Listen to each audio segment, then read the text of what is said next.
Good day, great people, and greetings from Florida. Today is July the 13th, and about a month ago, I promised myself not to talk about COVID or Corona anymore because now we know exactly how it transmits and what to do.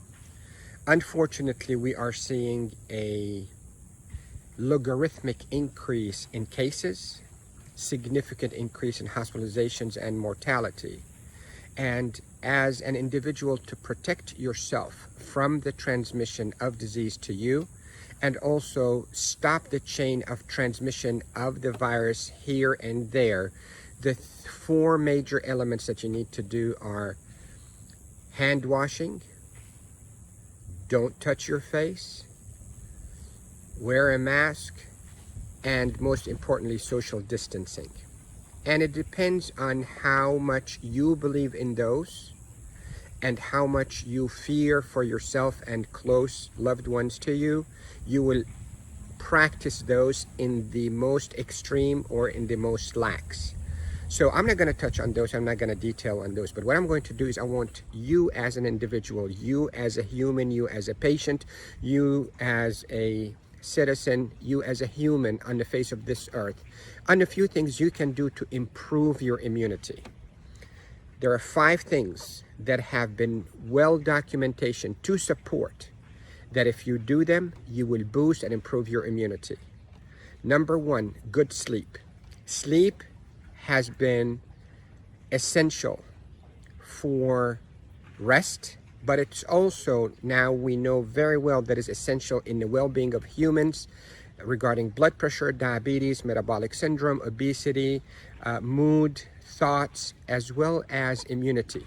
And the way you improve your immunity is you harmonize your sleep with your circadian rhythm. What that means is that you go to bed about 9 o'clock and you wake up at 5, 6 o'clock. Then the benefit of sleep to boost your immunity will be at max. So your sleep pattern that is off may reduce your immunity. The second factor that you can do to boost your immunity is lower your carb intake, as well as, if you're a diabetic, control your blood sugar better. The human body does not function well. The immunity and the immune cells and the immune war and defense lines are weakened when your blood sugar is high. So if you can cut down on your carbs, if you can tighten your blood sugar control, will be the best for you to strengthen your immunity.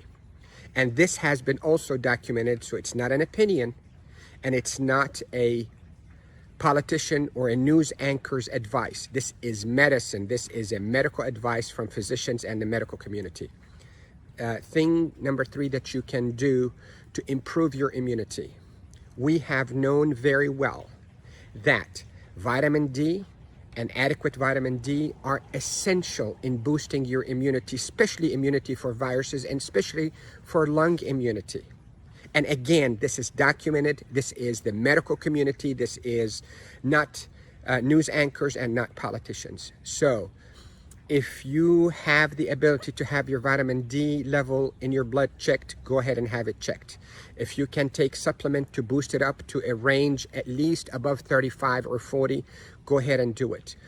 And I have seen dermatologists who have stepped down from their strict guidelines, avoid sun, stepped down from that pulpit and said, you need vitamin D during this crucial time, so expose yourself to sunlight to help boost up your immunity.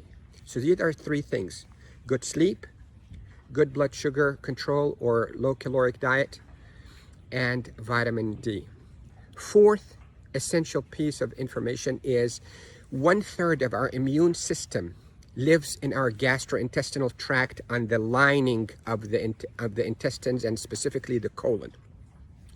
So if we eat foods that are rich in probiotics like cultured yogurt, buttermilk, kimchi, sauerkraut, these foods that have been known to contain live probiotics or take probiotic supplementation, we are providing to our immune first line of defense a great loving environment rather than eat foods that are fairly toxic, hydrogenated oils, artificial material, artificial sweeteners, and so forth. That can lead to damage of the immune system, especially the first line of defense. So if you have an opportunity, do that. And what I wanted to mention is about a few weeks ago, there was a study just published that people who eat fermented vegetables will reduce their mortality with COVID. Means that if you eat kimchi or kimchi likes, I don't know where you're from in the world, but if you eat fermented vegetables, you are reducing your risk of death from COVID.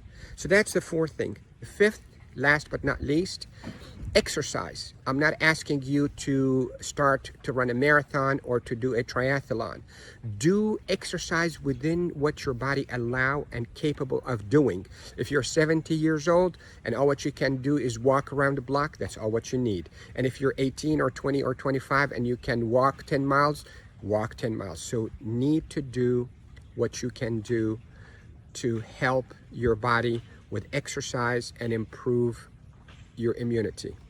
With this, I hope I made it very clear that you have the ability, you in your hand, the ability to improve your own health and your own immunity.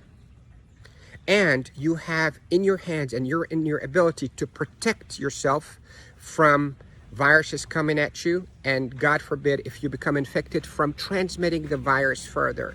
So what I am calling on you as a human is to rise up to this responsibility, global responsibility for humanity, and be a part of the solution rather than be the problem or promoting the problem. Love you all. Stay safe. I am Dr. Rifai, and I am the Virtual Nephrologist.